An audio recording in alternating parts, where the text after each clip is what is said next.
Alors, salut la gang de J'en ai marre et merci d'être là et bienvenue au J'en ai marre show du mercredi 24 avril 2019. Heureux de vous retrouver, chers amis. Merci à tous ceux qui sont là. C'est vraiment très apprécié. Votre présence est très appréciée. Il fait à peu près 6 degrés. Il pleut. Les niveaux des cours d'eau étant vraiment en gonflement. Comme nos noix sont en gonflement aussi avec la petite gauche. Les niveaux de l'eau sont vraiment à des niveaux critiques. On a une pensée pour tous ces imbéciles qui vivent sur les bords de rivières et sur les berges, hein? Et qui veulent qu'on soit toujours en train de payer leur petite envie de vivre sur le bord de l'eau, payer la facture de leurs dommages suite à des inondations. On a une pensée pour vous autres, mes enculés. Ceci étant dit, chers amis, merci d'être là de plus en plus. plus nombreux. Vraiment très, très apprécié. Oui, la planète se réchauffe. Fait un mois qu'elle est au printemps. Fait 6 degrés. Il n'y a pas un maudit bourgeon encore qui a commencé à ouvrir. C'est à peine s'il y en a dans les arbres. Puis, je ne sais pas si vous avez remarqué, je me promène beaucoup. Il y a beaucoup d'arbres qui n'ont pas passé un bel hiver. Il y a plein d'arbres dans mon secteur qui sont morts. Et s'ils ne sont pas morts, ils sont vraiment pas forts.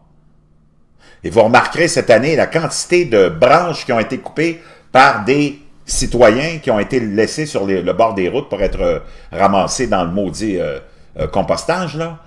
Regardez la quantité d'arbres qui ont été endommagés cet hiver. Regardez la quantité d'arbres qui sont autour de vous en vraiment mauvaise santé, parce que le climat est difficile aussi pour la nature.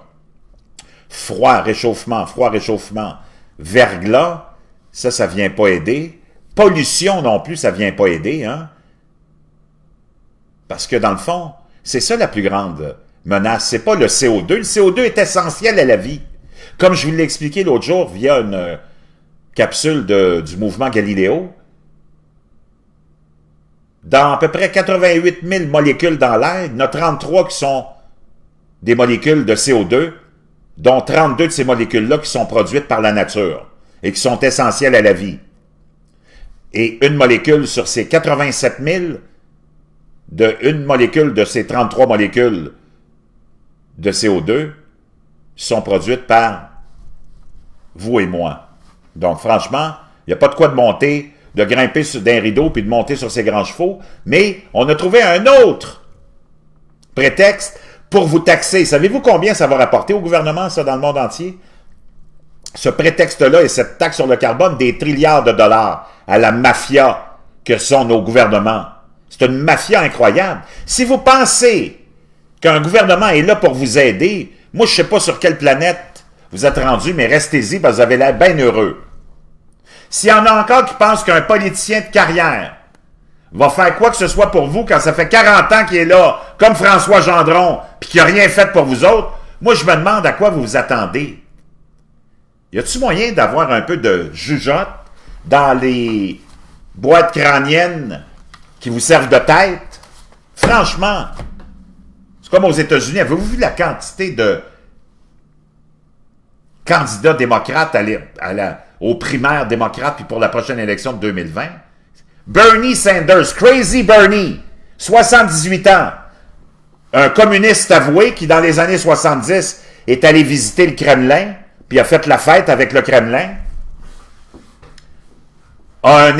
est sénateur d'un État, le Vermont, depuis des décennies, à part avoir fait avancer l'agenda de la gauche puis celui de la taxation. Je ne sais pas s'il y en a d'entre vous qui est allé visiter le Vermont récemment, mais tu as l'impression d'être au Québec. Il y en a sacrément des taxes au Vermont. Parce que c'est le seul modèle que ces gens-là connaissent. Taxer le citoyen. Il ne leur viendrait pas à l'idée de créer de l'économie pour créer de la richesse. Non. Mettons tout le monde sur l'aide sociale, donnons le revenu minimum garanti et taxons. OK. Pensez-vous qu'on taxe les riches, vous autres, ma bande de crétins, de gauchistes, puants, vomissants? Pensez-vous qu'on taxe les bien nantis? Ben non. Puis même quand on prétend les taxer, on leur donne toutes sortes d'outils pour éviter la taxation. C'est toujours l'imbécile qui est taxé. C'est toujours l'idiote qui est taxé. La stupide Ginette qui s'en va travailler comme une esclave. Elle n'a pas de moyen d'éviter la taxation. Donc, vos grands socialistes à la Bernie Sanders qui vous promettent tout, ils oublient de vous dire que c'est vous autres qui allez le payer aussi. Donc, à ce compte-là, sais-tu quoi? J'aime autant garder mon argent puis m'en aller me chercher un plan de pension privé, un système d'éducation privé, puis un système de santé privé. Parce que si tu es pour me donner un système de santé publique, un système d'éducation publique, un système de pension publique qui sont nuls à chier, puis que tu me forces à payer, on n'est pas avancé, mon chum. On n'est pas vraiment avancé. Le socialisme, c'est quoi? Et ces politiciens socialistes-là, c'est quoi? C'est du monde qui veulent intervenir dans vos vies, puis gérer une fortune, puis vous imposer des programmes qui ne marchent pas. À ce compte-là, si on est pris pour les payer, aussi bien garder notre argent, puis se débrouiller pour se trouver des systèmes à nous autres qui vont marcher, puis qui vont être plus efficaces, puis qui vont répondre à nos besoins. Voyez-vous dans quel genre de bateau on est? Mais vous autres, vous êtes tellement conditionnés à ça. Tellement conditionnés à penser qu'un politicien est essentiel, qu'un gouvernement est essentiel, puis que vous avez besoin des services publics, que vous avez perdu la raison, puis vous êtes dans un endoctrinement permanent, puis vous êtes des esclaves jusqu'à la fin de vos jours. Des esclaves de cette élite, et vous allez travailler pour cette élite jusqu'à la fin de vos jours. C'est ça qui est important de... C'est vraiment important de réaliser ça. Mais, je peux vous dire une chose, c'est difficile de rationaliser, il n'y a plus d'intelligence, il n'y a plus de rationalité. Quand tu regardes la radicalisation de la gauche en ce moment, puis il a réussi à vous convaincre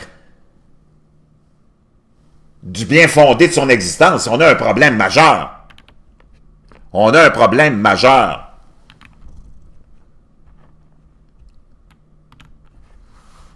Valier Nadeau, bon midi. Carole Bernard, bon midi. Merci pour le compliment. Beau veston, très chic. Jean-Frédéric Hébert, comprenez-vous les cabochons, merci d'être là. Roger Sarrazin, Guy Maillet, qui nous dit système de merde d'Isabelle Bertrand. Bonjour ma gang de Chinois québécois. Ça, tu es en train de nous dire qu'ils sont tous endoctrinés à l'idéologie communiste, Isabelle Bertrand? Célébration enlèvement. Bon, wow, tout un pseudonyme. Sylvain Carignan, Marc Beauchamp et tous les autres, Richard Dumas, Jean-Frédéric Hébert, Viviane Lebeau, Mathieu Strasbourg-Labbé, que je salue. Il dit, j'ai hâte d'aller pêcher dans... Stélie Bisou, qui est morte de rire, ou qui est mort de rire, Jean-Frédéric Hébert, Viviane, et tous les autres, merci d'être là. C'est ça le problème. C'est qu'on... La gauche, c'est qui? Là, il faut qu'on mette ça au clair une fois pour toutes. La gauche, c'est pas une espèce d'extraterrestre qui vient d'une autre planète. C'est vous autres. C'est tous ceux qui vous entourent, c'est vos cousins, vos amis, votre famille, vos femmes, vos maris. C'est tous ceux qui acceptent le système actuel d'un gouvernement qui vient envahir nos vies. C'est tous ceux qui s'attendent à ce qu'un politicien de carrière vienne faire quoi que ce soit pour vous autres. Dès que vous attendez quelque chose d'un politicien de carrière, vous êtes un gauchiste. Ça veut dire que vous n'êtes pas capable de gérer votre liberté puis vos droits fondamentaux, puis vous les avez échangés, vous les avez abandonnés, puis vous les avez échangés contre des services publics bidons. Dès que vous acceptez ce fondement-là, ce fonctionnement-là, vous êtes un gauchiste. Il y a une crise de gang, hein? Tant que vous ne serez pas capable de remettre en question le système, par exemple, de santé publique, et il n'y a personne qui est capable de le remettre en question. Oui, allô? Oui, je te rappelle, OK? Bye. Si vous n'êtes pas capable de remettre en question le système de santé publique québécois, vous êtes un gauchiste. Si vous n'êtes pas capable de remettre en question le système d'éducation publique, vous êtes un gauchiste. Si vous n'êtes pas capable de remettre en question le système de transport public, vous êtes un gauchiste. Si vous n'êtes pas capable de remettre en question le système de rente publique, de pension publique, vous êtes un gauchiste. Donc, voyez-vous, vous êtes tous des gauchistes. Parce que vous avez la chiasse. Vous avez la peur de vous détacher du mamelon de la tétine étatique, gouvernementale de nos élites qui vous tiennent par les gosses. Voyez-vous, il y a une Christophe Colomb de gang de gauchistes.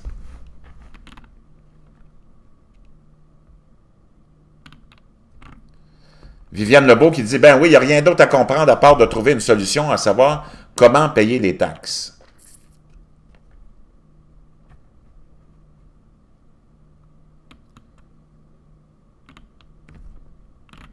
Donc, voyez-vous que on n'est pas sorti de l'auberge. Vous êtes tous conditionnés à accepter l'inacceptable, c'est-à-dire, on vous impose des choses qui ne marchent pas, le système public ne fonctionne pas, on vous l'impose, puis on vous le fait payer. Puis vous autres, vous aimez ça.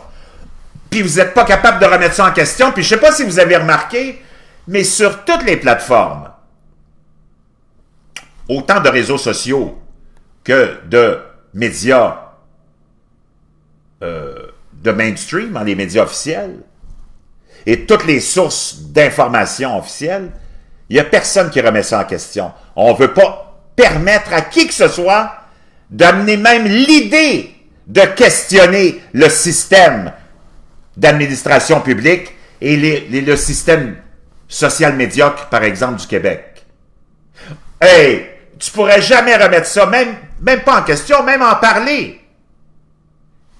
C'est censuré, c'est interdit. Donc, voyez-vous qu'on n'est pas sorti de l'auberge. On n'est pas sorti de l'auberge. Et il n'y a pas, je vois pas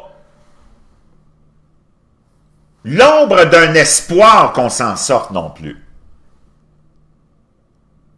Surtout avec les jeunesses qui poussent. Moi, je les vois au travail. Je ne sais pas si vous avez des jeunes dans la vingtaine, les millennials qu'on appelle, puis les Jay-Z. Hein? Ces générations-là, mon chum, wow! Eux autres, on te les a façonnés à l'école. Le système te les a façonnés. Hollywood les a façonnés. La musique les a façonnés. L'ONU les a façonnés. Mon chum, wow! Si c'est là-dessus qu'on doit compter dans les années qui s'en viennent, on est vraiment cuit. Fini. Le totalitarisme va s'installer. Ces gens-là ont aucune... D'abord, ils sont nés dans l'emprisonnement total. Ils connaissent pas ça, le non-conformisme. Tous les socialistes sont... Tu peux pas trouver plus conformiste qu'un socialiste, qu'un gauchiste. Il ne remet rien en question, lui. Les jeunes, les millennials, les Jay-Z, eux autres, ils acceptent tout, parce qu'ils veulent avoir tout gratuit. Moi, je parle avec les jeunes au resto, là, des centaines par semaine. Eux autres sont vraiment, vraiment fâchés d'être obligés de travailler dans la vie, d'être obligés de trimer dur. Pour eux autres, tout devrait être gratuit. Ils devraient rester chez eux à jouer sur leur téléphone puis avoir un revenu minimum garanti. Quoi, c'est pas ça la vie? C'est ça qu'ils disent. Ça devrait être ça la vie. Des frontières, ben voyons donc. Il n'y a aucun problème à vivre tout ensemble. Donc, ça a été des gens qui ont été formés par le système d'enseignement public contrôlé par ces gauchiasses. Vos René Lévesque de ce monde, vos Lucien Bouchard de ce monde. Wow! On n'est pas sorti de l'auberge. Quand tu penses que ceux qui ont fait avancer l'agenda de la globalisation, c'est les péquistes, tu te dis qu'il y a vraiment un problème mental de compréhension majeur, généralisé. comment tu peux pousser la globalisation quand tu veux essayer de sauver une nation. C'est comme vouloir éteindre le feu avec de l'huile. Voyez-vous à qui vous avez eu affaire avec les péquistes? Pas étonnant qu'il ait échoué dans la tentative de donner un pays aux Québécois. C'était du monde qui ne voulait pas vous donner un pays. Jacques Parizeau, un pseudo-économiste, c'est un fonctionnaire. Il n'a jamais créé une Christophe Colomb job de sa vie. Comment est-ce qu'on peut qualifier un homme qui n'a rien accompli, qui n'a jamais créé un seul emploi de sa vie, le qualifier d'économiste? C'est un académicien. Fonctionnaire fédéral en plus. Comment ça fait qu'il n'a pas été exposé avant ça? Avez-vous vu son bilan en tant que premier ministre puis ministre des Finances? Un désastre! Un pseudo-économiste qui s'en va nationaliser l'amiante. Franchement, c'est pas un économiste, c'est un communiste! Tout ce qu'il y avait dans le sac de connaissances de Jacques Parizeau, l'économiste qui n'a jamais rien créé dans sa vie, c'était la nationalisation de tout. Pas étonnant qu'on soit dans la plus grande misère au Québec, avec des dirigeants qui n'ont pas été capables de créer de l'économie, du capitalisme, de la richesse, alors qu'on est assis sur une des plus grandes réserves de ressources naturelles au monde. Jacques Parizeau, un cancre de l'économie, un bon à rien. Puis on vous a vendu ça comme un grand stratège puis un grand économiste. Franchement, voyez-vous le pathétisme dans lequel on est? Et la fraude des médias qui vous ont vendu ça, cette idée de Jacques Parizeau, un grand économiste, un fonctionnaire! Il n'a jamais créé une job de sa vie, économiste. Depuis quand tu vas commenter, analyser l'économie, quand tu connais rien à l'économie, quand tu n'as jamais rien créé, tu n'as jamais payé d'impôts, tu n'as jamais eu d'employés à ta charge, tu n'as jamais eu de défi à relever en tant qu'entreprise? Un économiste. C'est un académicien, un fonctionnaire qui a fait avancer la globalisation. C'est lui qui a signé le libre-échange avec les États-Unis puis l'ALENA, qui a tout envoyé nos jobs en Chine. Bravo, Jacques Parizeau! Les nationalistes! Qu'est-ce que vous avez? Êtes-vous tombé sur la tête? Comment vous avez pu vous faire berner comme ça? La nationalisation de l'économie. As-tu vu ce que ça donne au Venezuela? Puis dans les pays socialistes, la nationalisation de l'économie, c'est un désastre. Y a-t-il quelqu'un qui est capable de rationaliser, mettre les points CI et les bases CT? Jacques Parizeau, un économiste. Bernard Landry, mon cousin! Y a-t-il quelqu'un qui connaît plus Bernard Landry que moi? Un économiste, il n'a jamais eu une job, il n'a jamais eu une entreprise de sa vie. Un autre académicien, un autre professeur, un économiste, on a mis ça en charge. Bernard Landry, ministre de l'Industrie et du Commerce. Il n'a jamais créé une Christophe Colomb job de sa vie. Écoutez-moi bien, là. C'est important ce que je vous dis. Bernard Landry, ça n'a jamais eu même un dépanneur dans sa vie. Ça ne sait pas c'est quoi payer des impôts, des cotisations à la CSST. Pas étonnant qu'il ait fait augmenter les coûts de la CSST pour les employeurs, jusqu'au point que tes hommes être presque tous mis en faillite. Parce que toi, tu n'as jamais eu à être confronté à ça, parce que toi, tu étais à l'abri, tu étais un fonctionnaire, un autre fonctionnaire, Bernard Landry. Un autre bon à rien, un autre loser, qui nous a fait perdre un deuxième référendum, Bernard Landry, qui a créé aucune économie, qui a fait l'apologie aussi de l'ALENA, puis de l'envoi de nos jobs en Chine, qui a fait l'apologie de la globalisation. Coudon! Y a-tu quelqu'un qui a encore de la raison ici? Ça n'a pas l'air.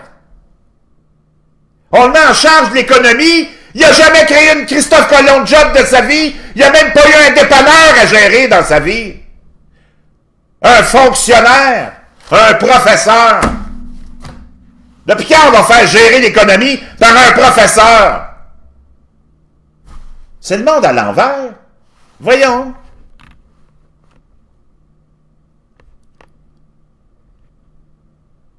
Patrick Roy qui nous dit, c'est pas vrai qu'il n'a rien créé Parizeau. Il a créé plein de problèmes. Ça, oui.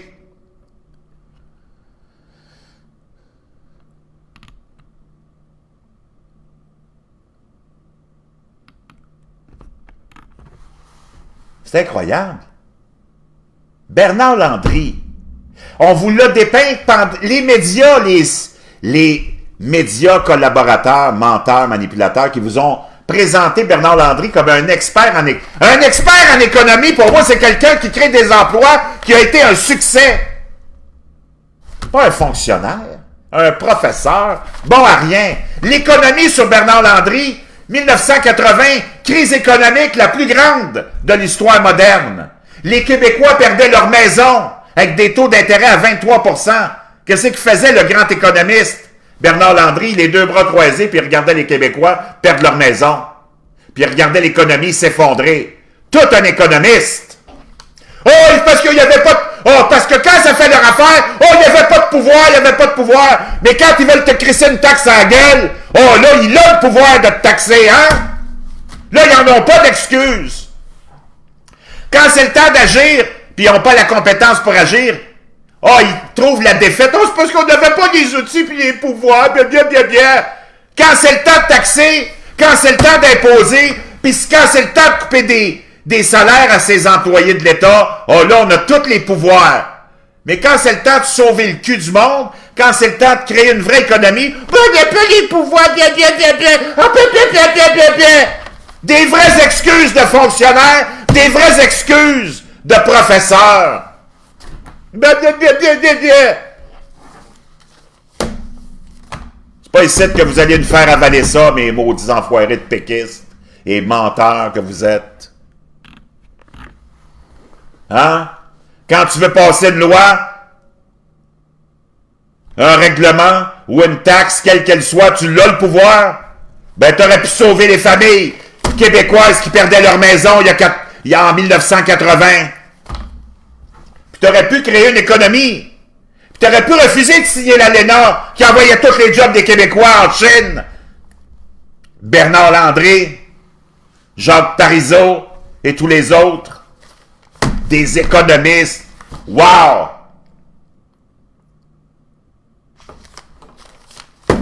Un gérant de dépanneur aurait fait un meilleur job parce qu'il y a plus de notions économiques que ces académiciens. Voyez-vous, c'est dans ça qu'on baigne. Des politiciens de carrière, c'est des fraudeurs. C'est une grosse mafia. Puis le gouvernement, c'est une grosse voiture qui est sur le pilote automatique puis qui s'en va dans une seule direction. Puis le conducteur qu'on met, après, avec une élection, c'est juste une décoration. La voiture est sur le pilote automatique, parce qu'elle s'en va toujours dans la même direction. La globalisation, la mondialisation, la gauchatisation de la société, la soumission du citoyen à l'élite et rien d'autre. En France, que ce soit sous Mitterrand, Chirac, Sarkozy, Hollande ou Macron maintenant, c'était le même véhicule qui était sur le même pilote automatique, mais on avait juste un chauffeur différent. Mais tous ces présidents dont je viens de faire mention étaient pour les frontières ouvertes, étaient pour l'Union européenne, étaient pour la monnaie unique, pour le gros gouvernement interventionniste, pour les taxes, les impôts, la globalisation. Où c'est que vous voyez des différences idéologiques, vous autres? Êtes-vous tombés sur la tête? Êtes-vous si stupide que ça? Êtes-vous si stupide que ça?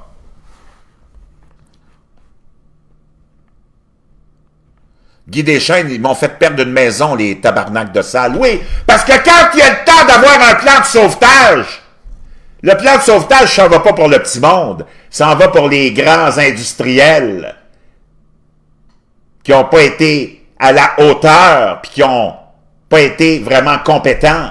Là, on demande au bon peuple d'aller sauver les amis. Parce qu'habituellement, les industriels incompétents, c'est les amis de nos pseudo-experts économiques.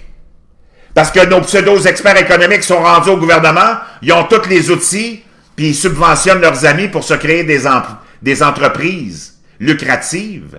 Mais comme c'est des clones de nos pseudo-experts économiques, ben, ceux qu'on aide, c'est juste des phonies, c'est juste des criminels qui ont aucune envie de toute façon de réussir et qui ont aucune connaissance pour avoir du succès.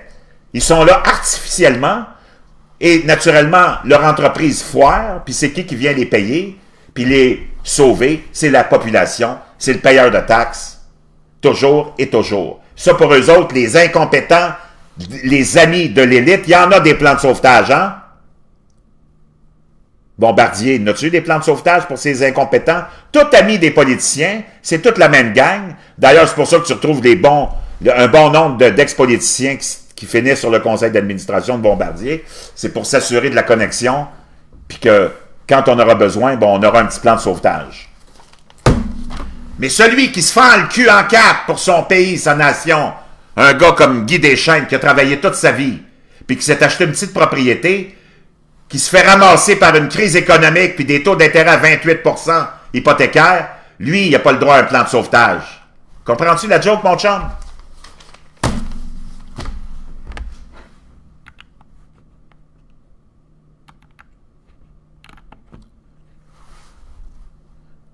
Viviane Lebeau qui nous dit « Sa formation en économie lui a servi à voler les contribuables. » Donc, voyez-vous, on se fait tellement berner.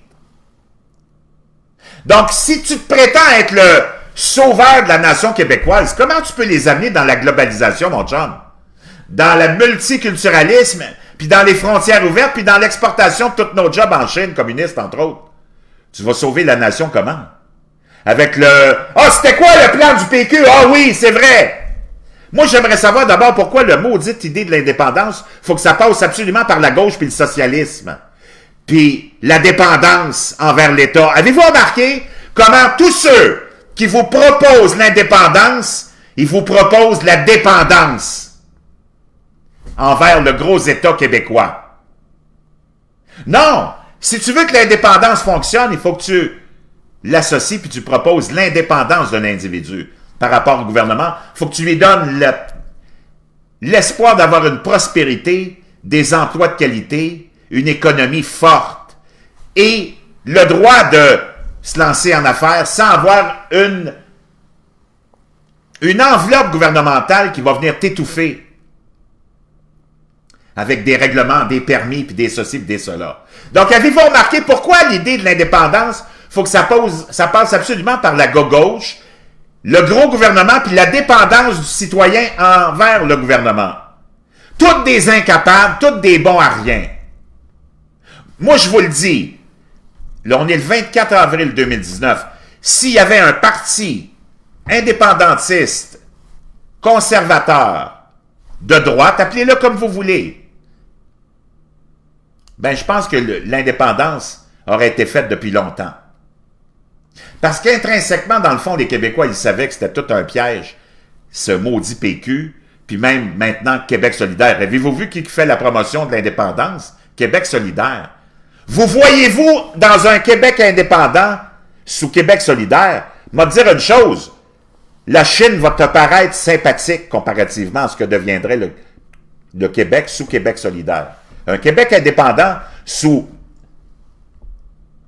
Manon Mario Dubois, Massé, Vincent Marissal, peu importe qui sont les représentants, là. Hein? Gabriel Nadeau-Dubois en mini-jupe pantalon haut, Manon Massé, puis Vincent Marissal. Imaginez-vous 2 secondes ce que pourrait être le Québec indépendant sous ces 3 énergumènes-là. Je vais te dire une chose, les chambres à gaz vont être réouvertes, les camps de concentration, comme on fait en Chine en ce moment avec les musulmans, on les envoie toutes là, aux Ouïghours, dans des camps de concentration pour les conditionner à adorer Xi Jinping. Ben, t'aurais Gabriel Nadeau-Dubois en mini-jupe pantalon haut, Manon Mario Massé, puis Vincent Marissal, la poupée qui dit oui, oui, oui. Eux autres, ils t'en ouvriraient des camps de concentration pour te convaincre puis te conditionner, t'es obligé à penser qu'il faut sauver la planète. Dans 12 ans, c'est la fin du monde si on taxe pas tout le monde. si on n'arrête pas le transport aérien, le transport ferroviaire, le transport naval? Voyez-vous un Québec indépendant sous Québec solidaire? C'est la mise à noire, mon chum. Êtes-vous capable de rationaliser? Donc, moi, je te le dis, s'il y avait un parti politique digne de ce nom, avec des gens compétents, qui font la promotion de la prospérité, de la liberté, puis d'un petit gouvernement, ça fait longtemps qu'on l'aurait, notre pays. Mais non, eux autres, ils l'ont hijacké, cette idée-là, puis il faut que ça passe par un gros gouvernement interventionniste, la dépendance du citoyen envers le gouvernement, puis le seul projet qu'on avait pour les Québécois, hein, dans cette gauche puante, c'est le revenu minimum garanti, c'est le suicide assisté, c'est l'avortement à gogo. Comment tu vas faire un pays avec ça, mon chum? C'est la promotion du transgenre, la promotion du mariage du même sexe, la promotion de l'adoption par les couples de même sexe. Avez-vous vu l'agenda du Parti québécois récemment? Ou si ça vous échappe, ça aussi? C'est les changements climatiques, c'est la fin du monde dans 12 ans, si tout le monde n'est pas taxé, vidé, plumé, puis déshabillé. C'est les frontières ouvertes, c'est la globalisation, c'est ça l'agenda du PQ. Pensez-vous vraiment que c'est vraiment ça qui va sauver la nation québécoise? Wow! Wow! Pas fort, mon chum.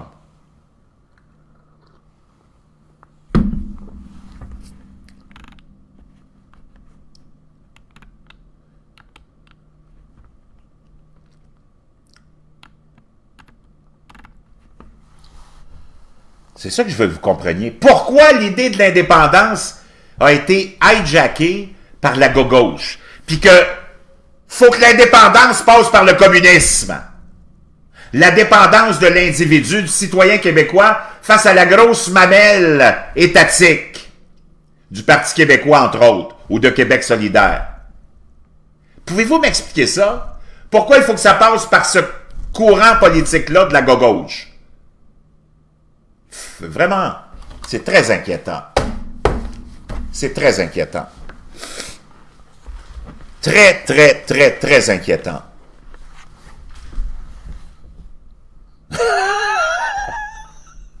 Jean-Frédéric Hébert qui nous a trouvé un pseudonyme pour Justin Trudeau. Justafa Trou d'Arabe.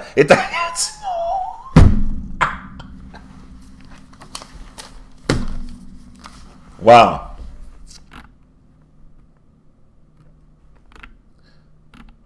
Donc, chers amis, ceci étant dit, la radicalisation est vraiment à un niveau jamais vu. Ben, vous le voyez autour de vous, hein? Vos amis. Moi, j'ai perdu des amis parce que j'étais un pro-Trump. Je suis encore un pro-Trump, puis il y a du monde qui ne me parle pas à cause de ça. Imaginez-vous, c'est rendu là. C'est rendu que la gauche a semé la zizanie au sein des amis, des familles, en obligeant les gens à renier ceux qui auraient une idée politique différente de la leur. Voyez-vous à quel point la gauche a radicalisé notre société et est en train de nous amener directement dans la dictature? Tu n'as plus le droit d'avoir une idée différente de la globalisation, de la mondialisation, de l'ouverture des frontières, de l'interventionnisme et du gros État. Tu ne peux pas remettre en question l'élite qui veut te dominer. On va t'étiqueter, puis on va te faire perdre tes amis, et c'est ça que la gauche s'est affairée à faire dans les 3 à 5 dernières années. À radicaliser tellement les gens qu'on n'est même plus capable d'accepter le débat, la différence idéologique. On te flush, t'es pas un ami. Ça fait 20 ans que tu es avec cette personne-là, ami. Mais les médias, la gauche a programmé cette partie de la population à ne pas accepter la différence, à ne pas accepter le débat. Voyez-vous comment la dictature s'installe, les amis? Et qui installe la dictature? C'est pas ce que vous pensez. Parce que nous autres, disons les pro-Trump, on est pour le débat, on est pour la liberté individuelle, on est pour la liberté mur à mur. Voyez-vous qui est contre la liberté? Je pense qu'on les expose de plus en plus, non? Si vous êtes capable de rationaliser, peut-être que vous n'êtes pas capable encore, vous n'êtes pas rendu là. Je comprends qu'il y a un cheminement à faire, chacun va à sa vitesse. Mais quand tu regardes ce qui se passe dans la société en ce moment, qui est la plus grande menace pour la liberté de pensée et de parole? C'est pas le monde à droite, c'est le monde à gauche. Et c'est eux qui renient. Moi, j'ai jamais renié mes amis parce qu'ils ont voté pour Obama ou qui sont des pro-Clinton. Au contraire. Puis je veux débattre. Mais eux autres, ils veulent pas. Eux autres, ils te bannissent, puis ils te rejettent. C'est rendu grave. Donc, c'est qui est intolérant? C'est qui est en train d'installer un régime dictatorial mondial? Ben, c'est assez facile à deviner, hein?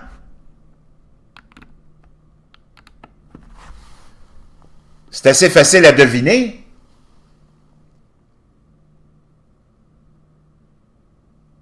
Donc, la radicalisation, c'est vraiment, vraiment dangereux. La radicalisation de la gauche.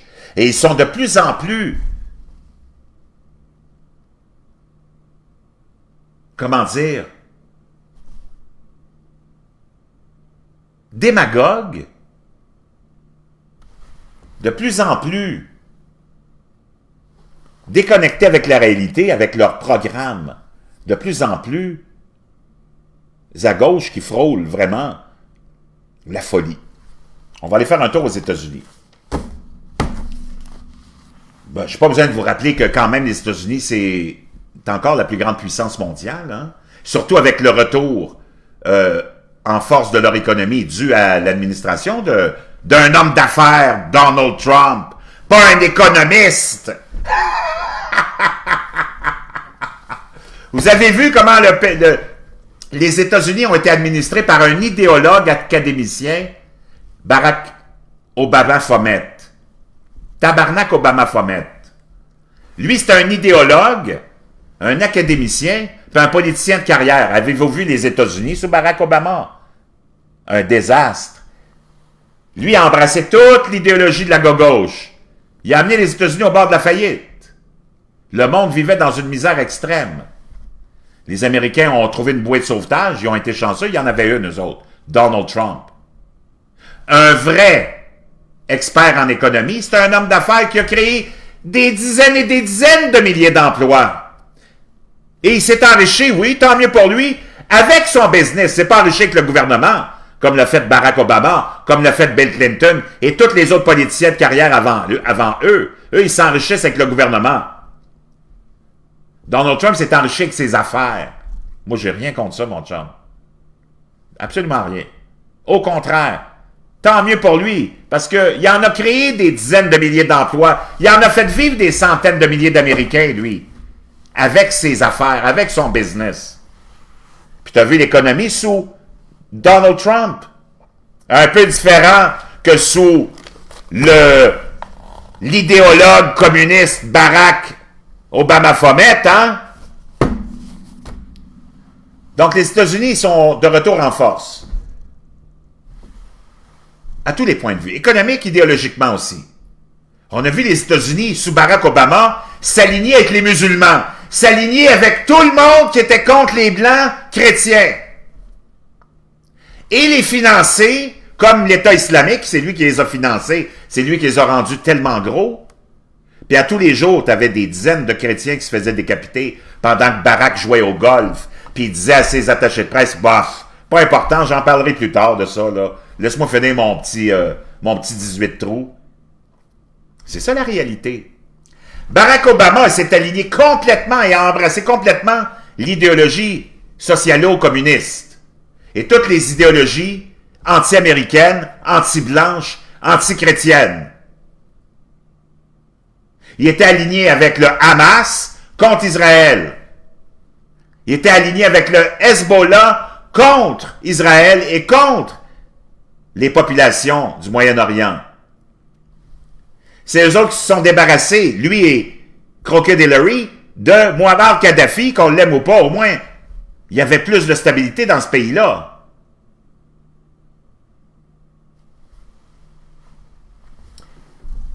Et ils ont supporté toutes les folies de la gauche, globalisation, frontières ouvertes,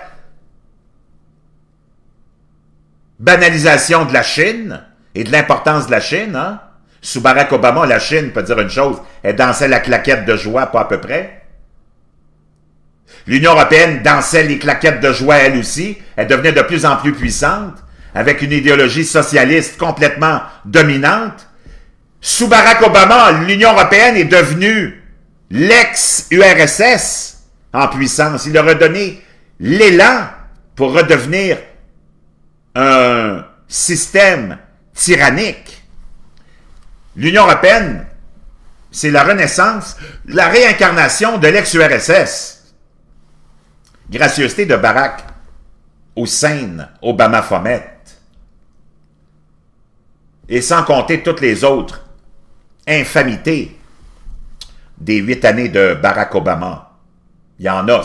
On pourrait passer des vies et des vies à parler de l'atrocité de l'administration et du régime de Barack Obama. Tu veux parler de régime, mon petit gauchiste, de nos médias traditionnels qui parlent de Donald Trump et de son administration comme d'un régime? Barack Obama, c'était un régime de tyran. Où Barack Obama utilisait le ministère du Revenu pour chasser ses ennemis politiques, les républicains, pour emprisonner ses opposants politiques. Lui, il en a fait emprisonner du monde qui s'opposait à son administration, Barack Obama. Tu veux parler de régime? On va en parler de régime, mon chum, mais dans les faits, pas dans le délire dans lequel vous êtes suite à l'élection de Donald Trump. Donald Trump n'a envoyé aucun opposant en prison. Barack Obama a passé son temps en 8 ans à envoyer ses opposants en prison et les faire harceler par le ministère du Revenu. OK?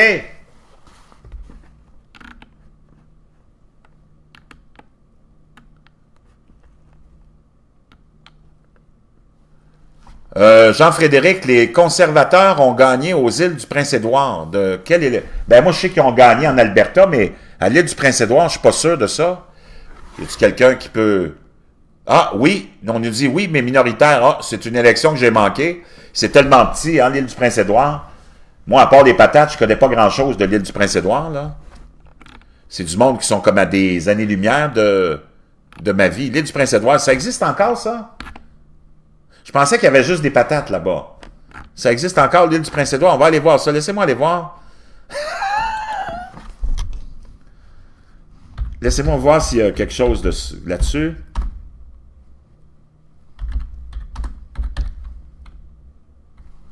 Parce que je suis vraiment intrigué, j'ai manqué ça.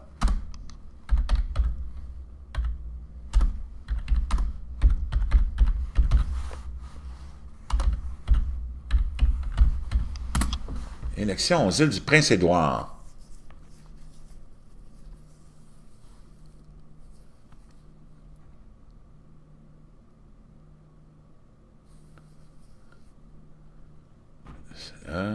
Y a-t-il des...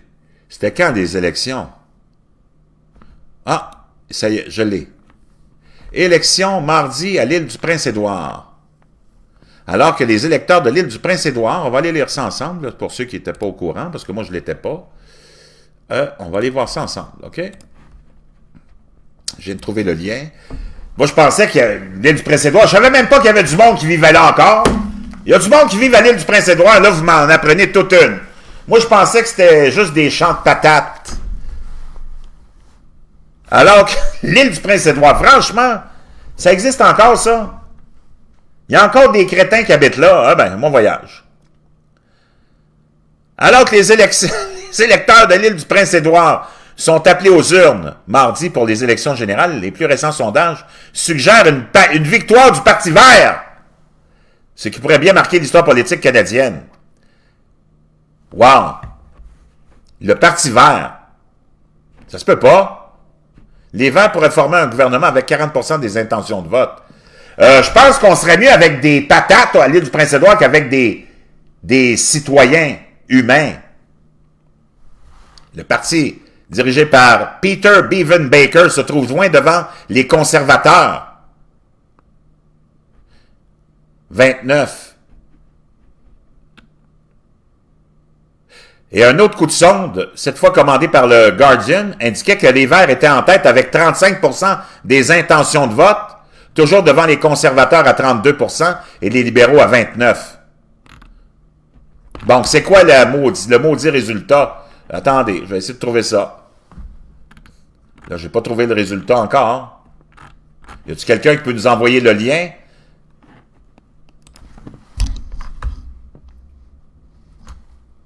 Laissez-moi 2 secondes, là. Je suis vraiment intrigué.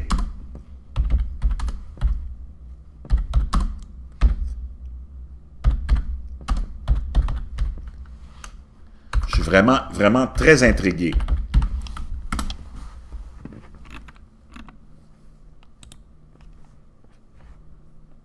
Bon, j'ai trouvé un lien là, qui va pouvoir nous répondre à cette question-là, qui est de plus en plus inquiétante, là.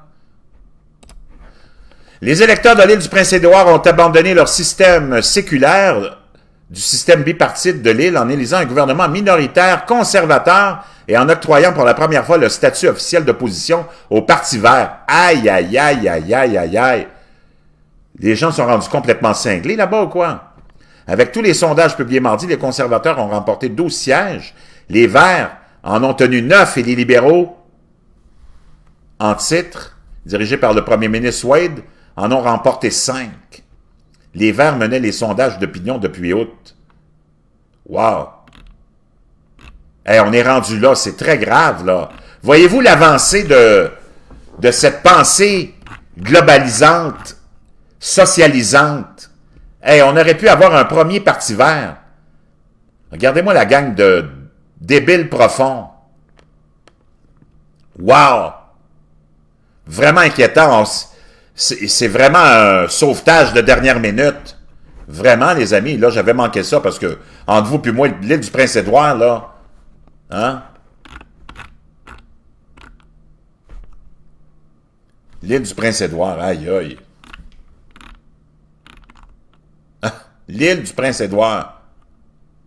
Hey, Jean-Frédéric Hébert qui me dit, t'es mon voisin, Jean, j'habite pas loin de chez nous, chez vous. Ben, tu viendras me rendre visite, mon chum?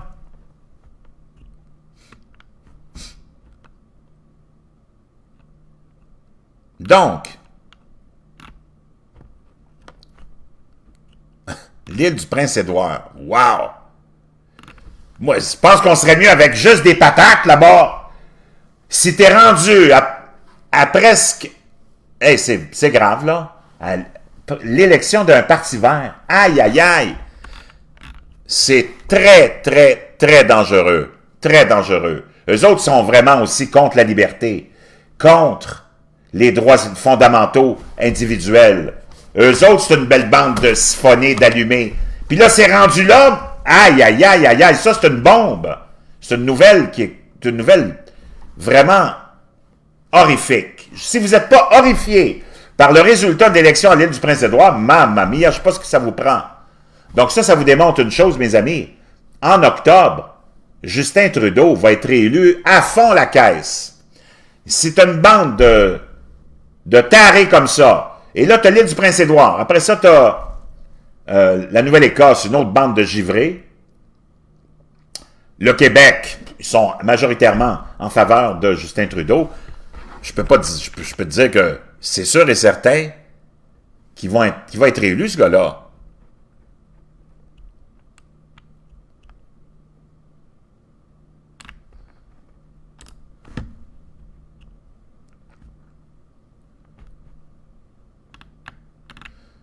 Donc, chers amis, on est vraiment, vraiment en mauvaise posture. Vraiment, c'est dangereux. Ce qui arrive, là, ça, c'est tout un choc. Je pensais je savais qu'on était à fond la caisse libérale, là-bas, mais là, le Parti vert, aïe, aïe, aïe, d'avoir donné la majorité, le statut d'opposition officielle au Parti vert. Si tu veux des académiciens, des fonctionnaires, des bons à rien, va-t'en dans tous les partis verts de la planète, mon chum, toutes des maudites censures.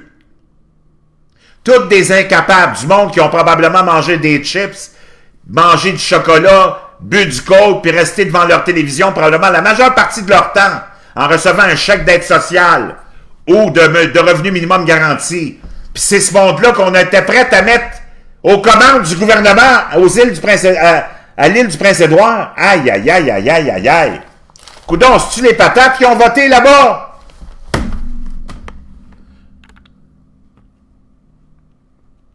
C'est-tu les patates qui ont voté là-bas? C'est pathétique. C'est pathétique. Je ne veux pas te décevoir, Jean-Frédéric Hébert, mais Justin Trudeau va être réélu les deux mains dans le dos. Parce que là, ce que tu as vu arriver hier aux îles du Prince-Édouard, mon chum, ça va être mur à mur. En Colombie-Britannique, eux autres aussi sont bien loin, sont pas loin d'élire une gang de fainéants, bons à rien, d'assistés sociaux que sont les environnementalistes. Parce que c'est ça, les groupes environnementalistes, c'est tous des dépendants affectifs, incapables de vivre de leurs propres moyens, c'est tous des dépendants financiers aussi, c'est des bons à rien, c'est des académiciens, des professeurs. Tout ce que tu veux pas voir administrer, c'est eux autres qui vont être là bientôt. Moi, je vais te dire une chose, c'est vraiment mauvais. C'est de mauvais augure, de mauvais augure. Vraiment de mauvais augure. Wow!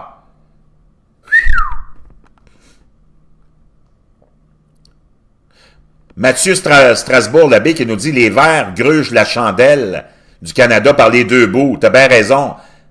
En Colombie-Britannique, as-tu vu la bande de givrés qui mangent des champignons magiques, toi, là-bas? C'est juste ça qu'ils font. C'est ceux qui sont verts.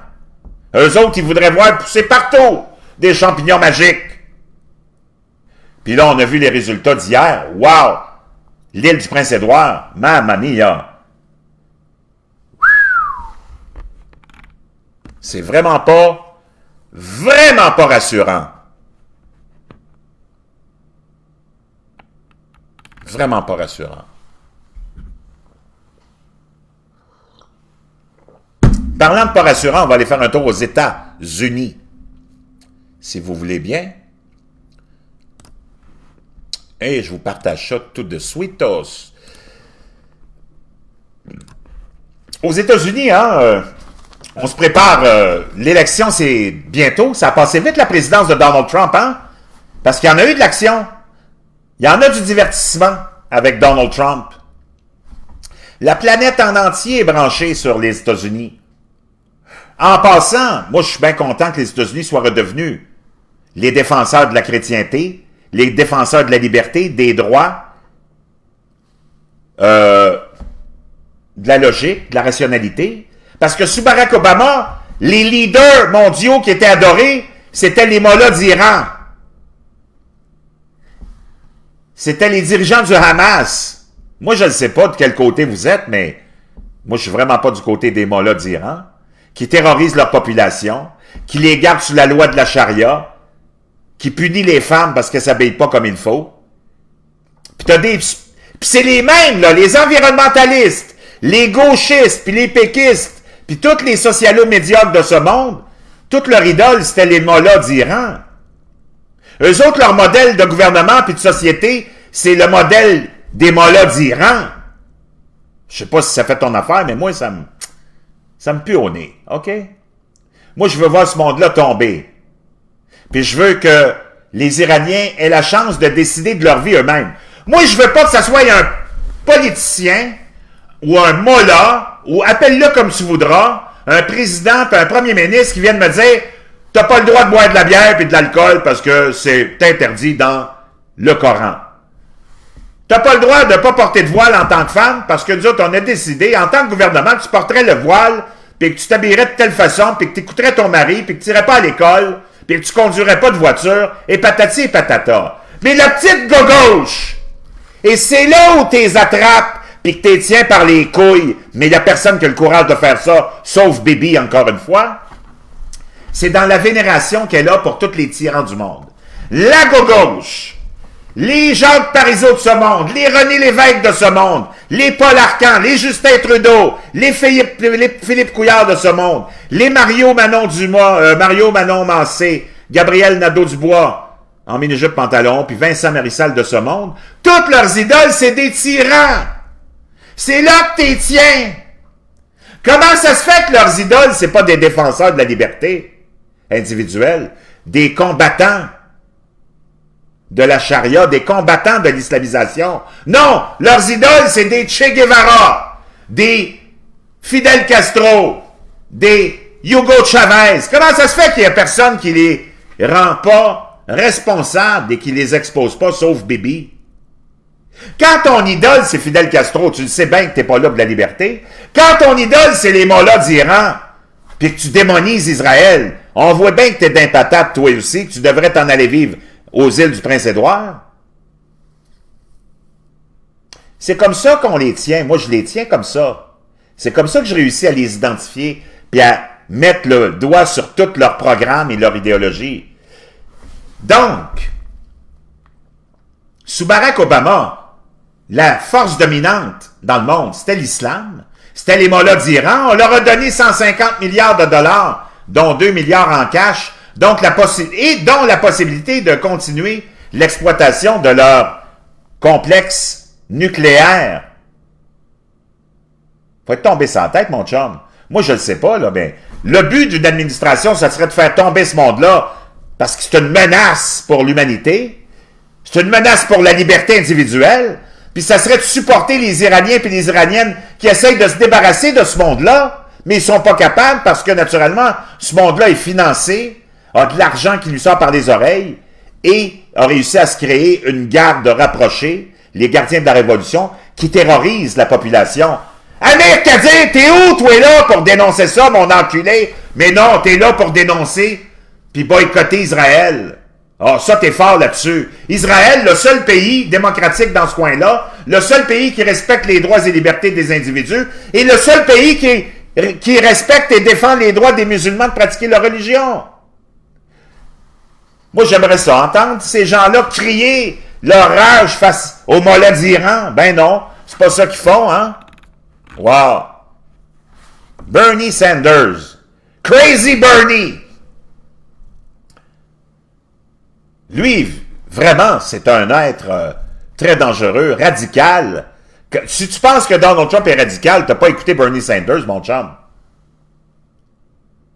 Hein? T'as pas écouté Bernie Sanders qui a passé les années 70 au Kremlin, à fêter avec les communistes au pouvoir qui terrorisaient leur population. Hein? On l'a vu fêter et boire. J'avais la vidéo, je vous la retrouverai cette vidéo-là, c'est assez révélateur. 40 ans sénateur, à rien accompli parce qu'il n'a jamais rien créé dans sa vie. Il n'a pas créé une crise de job, sauf des taxes et des impôts. Hier, ou avant-hier, ils étaient dans un town hall sur CNN, hein, tous les candidats, et il a répondu à la question d'une jeune participante, hein, qui lui demandait ce qu'il pensait du droit de vote pour les prisonniers, et elle lui a demandé, êtes-vous prête à donner le droit de vote, même aux bombers, ceux qui ont commis l'attentat pendant le marathon de Boston, là, c'est Kazakh, je pense, ceux qui venaient du Kazakhstan, qui avaient été naturalisés et qui avaient été naturalisés américains après avoir fait une demande de réfugiés et qui remercient les Américains en faisant sauter une bombe artisanale, tout le monde s'en rappelle, dans une cocotte pression avec des clous puis des boulons. Et après ça, ils se sont sauvés puis ils ont terrorisé les villes ou la ville pendant des jours parce qu'ils se cachaient partout. Puis l'armée était partout. Et ils ont finalement arrêté. Il y en a un qui s'est suicidé, l'autre est condamné à mort, je pense. Bernie Sanders dit, ouais, moi je serais même prêt à leur donner le droit de vote à eux autres. Parce que ces gens-là sont tellement radicalisés, des Bernie Sanders de ce monde, n'ont aucune considération pour la vie, la liberté et la loi. Bernie Sanders est un criminel, est un hors-la-loi, 40 ans sénateur, aucun accomplissement, rien là, rien. Puis c'est lui que tu voudrais mettre à la tête du pays. Avez-vous vu ses politiques? Lui, il l'a dit, je veux transformer les États-Unis. Lui, il va en faire un pays communiste. Parce que lui, son rêve et son modèle, c'était l'ex-URSS. C'était l'élite qui domine le peuple. Par l'armée, par la tyrannie, par la force, par l'emprisonnement. Et il a bien dit, ceux qui ne voudront pas remettre leurs armes quand je serai président, ben vous allez être emprisonné. Lui, il va changer la Cour suprême, va changer la Constitution. Lui, c'est le danger de l'humanité en ce moment. Lui, c'est l'équivalent du mollah iranien Hassani. Ou Rouhani, là, son nom, je m'échappe, là. Mais c'est l'équivalent de ça, là, lui. On va aller l'écouter. Hier, il répondait à la question de cette jeune. Et Bernie Sanders a dit, moi, je suis prêt à donner le droit de vote aux pédophiles, aux meurtriers, aux terroristes. Parce que ils ont le droit de voter. Donc, des pédophiles, des terroristes, des meurtriers, c'est eux autres qui devraient décider de qui va gérer les États-Unis puis nos pays, selon Bernie Sanders. Because it has stirred up the Democrats. Listen. You have said that you believe that people with felony records should be allowed to vote while in prison. Does this mean that you would support enfranchising people like the Boston Marathon bomber, a convicted terrorist and murderer? I think the right to vote is inherent to our democracy. Yes, even for terrible people. So I believe that people who commit crimes, they pay the price. When they get out of jail, I believe they certainly should have the right to vote. But I do believe that even if they are in jail, they're paying their price to society, but that should not take away their inherent American right to participate in criminal justice reform. C'est complètement délirant. Avez-vous vu la folie de ces gens-là, de la gauche? Quand tu as commis un crime, tu n'en as plus de droit, on te les enlève. Parce que tu as commis un crime, tu as enfreint les lois d'une société. Et ça, il y a des conséquences. Mais selon Bernie Sanders de la gauche, ben non! Même si on commet les plus graves atrocités, les crimes les plus atroces, faudrait qu'ils conservent leur droit de voter. Il est-tu tombé sur la tête, lui? Et c'est là où on en est rendu avec la gauche, les amis. C'est vraiment, c'est très, très inquiétant. C'est très, très inquiétant. Je sais pas ce que vous pensez de ça, vous autres, là, mais... Wow! C'est très inquiétant. Patrick Roy nous dit « Bernie sénile, Sanders, un Christ de vieux débris dangereux. » Oui, c'est vraiment quelqu'un que tu peux comparer. Hey, Lily Pompadour, que je salue, notre amie belge. Merci, Lily, d'être là avec nous.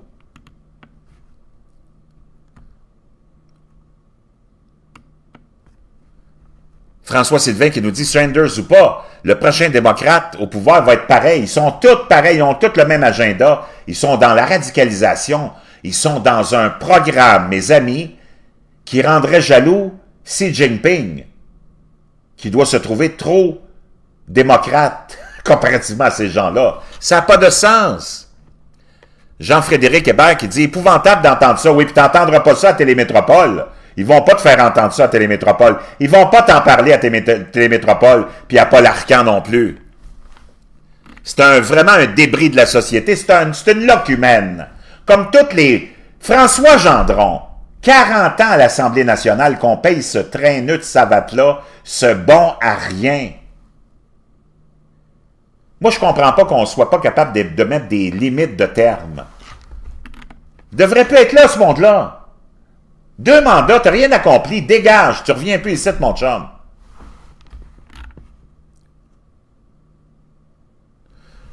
Donald Trump, c'est certain qu'il va remporter l'élection de 2020. Moi, savez-vous, ma seule interrogation, puis vous le savez comment je suis un pro-Trump, puis j'ai été un des seuls et des premiers à prédire et à supporter Donald Trump il y a déjà 4 ans de ça. Ma seule crainte, c'est qu'en 2016, comme Bernie, Crazy Bernie, s'est fait battre et voler l'investiture du Parti démocrate par Crooked Hillary, ça a fait en sorte que la majorité des jeunes millennials qui veulent tout avoir tout cru dans le bec, l'école gratuite, le pot gratuit, la mescaline gratuite, la carotte à se mettre dans le trou de cul gratuit, ils sont pas allés voter. Puis ça représente beaucoup de monde.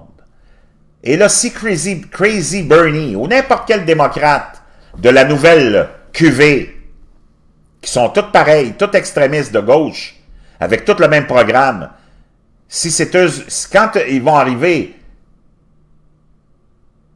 en 2020 et qui auront ce candidat ou cette candidate de cette nouvelle cuvée. Parce que là, il y a Joe Biden, Sleepy Joe, un autre politicien de carrière, bon à rien, qui s'est enrichi avec le Parti communiste de Chine. 40 ans, sénateur, un autre bon à rien, va annoncer officiellement sa candidature peut-être demain ou lundi. Ben, il va être rejeté par la nouvelle base démocrate. Donc, mais il y a un risque qu'il se fasse élire parce que ça se peut que la seule chance que les démocrates aient de combattre et de battre Donald Trump, c'est un gars du centre comme Sleepy Joe. Mais si les démocrates décident de s'en aller vraiment avec la base et avec un candidat de la nouvelle cuvée, hein, ben moi j'ai peur que toute cette jeunesse-là qui attend juste ça, rester chez eux, comme nos jeunes ici, à sniffer, à se shooter, à se faire des piercings, puis que le politicien qui va lui promettre que tout va être gratuit, puis qui va même avoir un revenu minimum garanti pour tous les fainéants qui restent à la maison, moi ma peur c'est ça, que ces gens-là, qui sont nombreux aux États-Unis, s'en aillent voter, parce qu'ils n'ont pas voté en 2016 pour Crooked Hillary, parce qu'ils ne voulaient pas de Crooked Hillary. Donc ça, c'est ma seule crainte.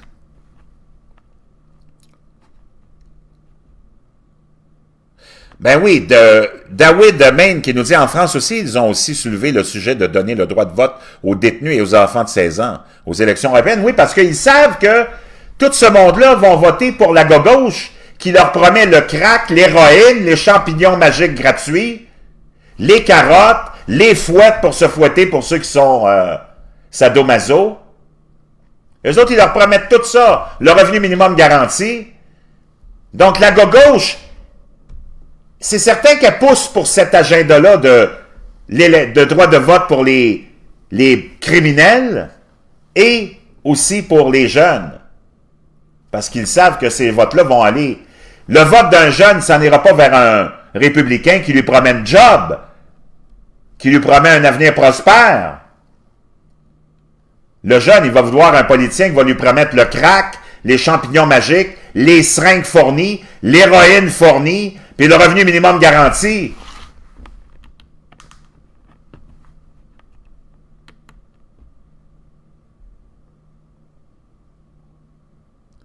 François Sylvain, je te le dis, il va gagner.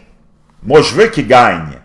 Ma crainte maintenant, c'est que le Parti démocrate vit le même phénomène que le Parti républicain a vécu il y a quelques années, quand le grassroots est venu prendre le contrôle du Parti républicain, a changé la face du Parti républicain.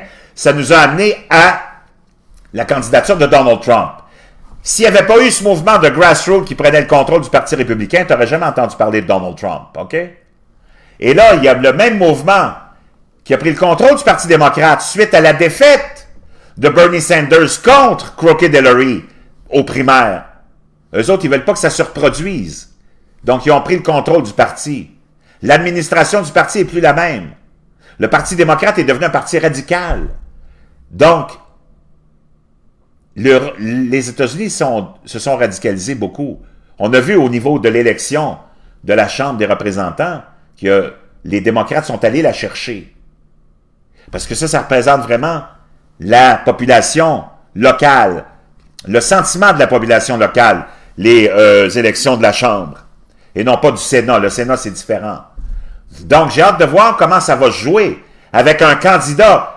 La seule façon où Donald Trump va gagner les deux mains dans le dos, c'est si Sleepy Joe, Pédo Joe, se présente officiellement demain ou lundi et gagne la primaire démocrate. Là, c'est certain que Trump se fait élire sans aucun problème parce que la base démocrate va tellement être rebutée par ça qu'ils n'iront pas voter. Ou s'ils vont voter pour un indépendant ou peut-être même pour Trump. Mais si le Parti démocrate, la nouvelle cuvée, le grassroots movement des démocrates réussit à faire élire son candidat, que ce soit Crazy Joe ou Kamala Harris ou un autre, Pete Buttigieg, le petit gay de Pittsburgh, l'ex-maire de Pittsburgh, ben, Donald Trump va être menacé. Parce que là, les jeunes vont aller voter en masse.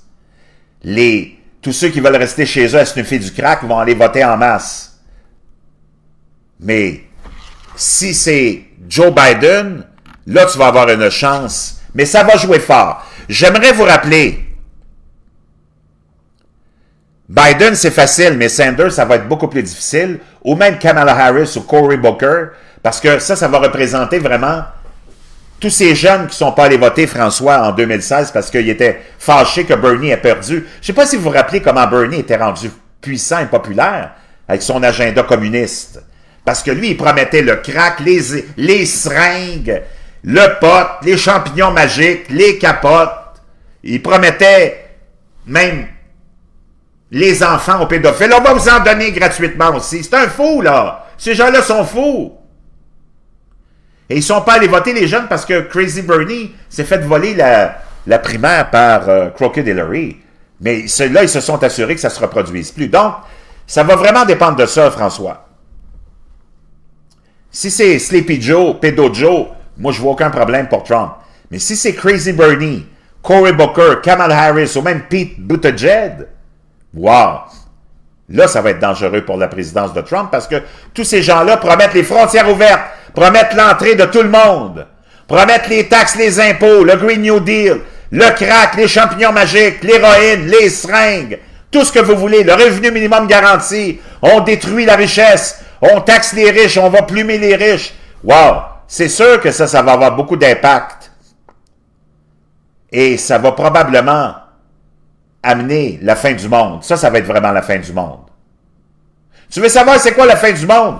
C'est pas Israël, c'est pas le troisième temple, c'est le socialisme, c'est le communisme, c'est les mollahs d'Iran, c'est l'Iran, c'est le Parti démocrate, c'est Crazy Bernie, c'est TVA, c'est LCN, c'est eux autres leur agenda. La fin du monde, c'est le résultat de l'élection hier à l'île du Prince-Édouard. La fin du monde, c'est la fin de la liberté. La fin des libertés, c'est la victoire de la gauche.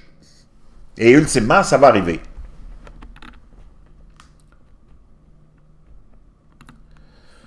François Sylvain qui dit « Kamala Harris est meilleure que Sanders. Elle a le même agenda aussi fou, elle est très dangereuse. » Mais c'est certain que, moi aussi, ça fait longtemps que je l'ai prédit, c'est elle qui va gagner, d'après moi, la primaire démocrate, parce que on veut pas d'un vieux blanc. On veut pas d'un vieil homme, on veut pas d'un homme, puis on veut pas d'un vieil homme blanc. Bernie Sanders, il représente ça. Même s'il essaye d'être extrémiste, puis d'aller chercher le vote des jeunes extrémistes, le narratif de la gauche, c'est de démoniser les blancs puis les vieux blancs. Donc, lui, il rentre dans la catégorie des vieux blancs. Ce qu'on veut, sûrement, c'est une femme noire, radicale, et on l'a parfaitement dans la personne de Kamala Harris.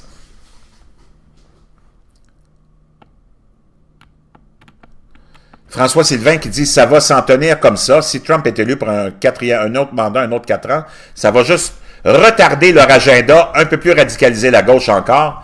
Et watch bien 2024. » Tu as bien raison, François. On ne peut pas s'en sortir. Non, Trump est bien entouré. C'est pas ça le problème. Le problème, c'est ça que je voulais vous dire en terminant sur les États-Unis. En 2016, on ne prenait pas Donald Trump au sérieux. Même si tous les médias étaient avec Crooked Hillary, on ne prenait pas vraiment au sérieux parce qu'on était sûr que Crooked Hillary était pour gagner. Maintenant, Donald Trump a gagné puis il est au pouvoir. 2020, je peux vous dire une chose, le monde entier, l'ensemble des gouvernements, l'ensemble des entités globalistes vont mettre le paquet pour faire battre Donald Trump. Parce que Donald Trump a menacé leur empire. Donald Trump leur a enlevé beaucoup d'argent, en renégociant toutes sortes d'ententes, en incitant toutes sortes de gens à revenir aux États-Unis. En France, on n'aime pas Donald Trump parce qu'il vole des jobs. Partout dans le monde, on n'aime pas Donald Trump parce qu'il vole des jobs, là, apparemment pour eux autres. Donc, l'ensemble de la planète va s'aligner pour 2020, et je peux vous dire une chose, ils vont tous mettre leurs œufs dans le même sac, tout leur argent dans la même poche, et ça va vraiment être le combat de David contre Goliath. Il n'y a personne qui doute de ça, j'espère. Ça va être vraiment presque impossible pour Donald Trump de gagner en 2020. On va tricher, on va commettre tous les crimes possibles et imaginables. Si tu pensais qu'il y avait de la collusion en 2016, attends 2020, mon chum. Le monde entier va se mettre le nez dans la campagne électorale de 2020 pour faire battre Donald Trump et faire avancer l'agenda sordide de la gauche, de la globalisation. Donc, on finit là-dessus avec les États-Unis. Maintenant, on va aller faire un tour en Europe, les amis. En terminant, avant de passer, d'ouvrir les lignes. On va aller faire un tour en Europe. Où, vous le savez, ça va pas très bien hein, en Europe. Il y a des élections très importantes dans quelques semaines. En espérant que beaucoup d'eurosceptiques seront élus, mais on annonce une nouvelle vague migratoire hein, en Europe. D'abord, on va parler un peu d'immigration hein, et de l'hypocrisie, encore une fois, de la gauche et des médias. L'Europe, les États-Unis, le Canada, on a pris l'ensemble de l'immigration mondiale des 5 dernières années. Ça représente des dizaines de millions d'individus qui ont immigré en Europe, aux États-Unis et au Canada. Et on a une nouvelle vague qui s'annonce pour l'Europe en provenance de la Libye puis de l'Afrique. On se rencontre tous en Libye. Et tu as tous les mouvements gauchistes qui sont toujours en train de démoniser les Européens, qui veulent contrôler leurs frontières parce que c'est des dizaines de millions qui sont rentrés en Europe depuis 5 ans. L'économie est en dégringolade, c'est la misère répandue pour tout le monde, puis tu continues à faire entrer des gens dont on peut même pas s'occuper, à qui on peut même pas promettre un logement puis un job, parce que les Européens sont dans la misère la plus totale. Et toute la petite presse gauchiste, toute la petite intelligentsia gauchiste puante, hypocrite. Écoute bien ça, écoute-moi bien, petit gauchiste puant. Vous êtes là à démoniser et à traiter les Européens de racistes, de xénophobes, alors que c'est eux autres qui ont ramassé tout le monde. Puis ils n'ont même pas les moyens de le faire.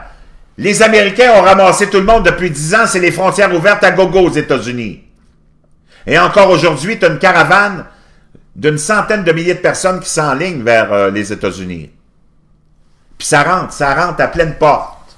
Au Canada, ça rentre à pleine porte. Puis on nous accuse de xénophobie. Moi, j'aimerais entendre la petite gauche moralisatrice, sodomisante, qui nous traite de racistes parce qu'on accepte tout le monde. Puis on prend tout le monde à charge puis on nous accepte de racistes. Qu'est-ce que vous dites de la Chine, qui est la plus grosse économie depuis 20 ans, qui connaît la croissance économique la plus élevée depuis 20 ans de tous les pays du monde, qui a des villes fantômes construites parce qu'ils ont tellement d'argent, ils ne savent pas quoi faire avec, et qui sont des villes entières, luxueuses, vides. La Chine, qui a des politiques racistes, des politiques d'atrocité, xénophobes. Il n'y en a pas un qui mentionne le fait que la Chine se préoccupe même pas de la population mondiale et accepte aucune immigration chez elle. La Chine applique des politiques vraiment ségrégationnistes et xénophobes. Il n'y a personne qui en parle de ça. Voyez-vous le double standard, l'hypocrisie? La Chine aurait les moyens et a la place d'accepter plein de monde. Lève pas le petit doigt. C'est planifié d'ailleurs par la Chine de vider l'Afrique pour aller affaiblir nos pays. C'est ça le plan mondial.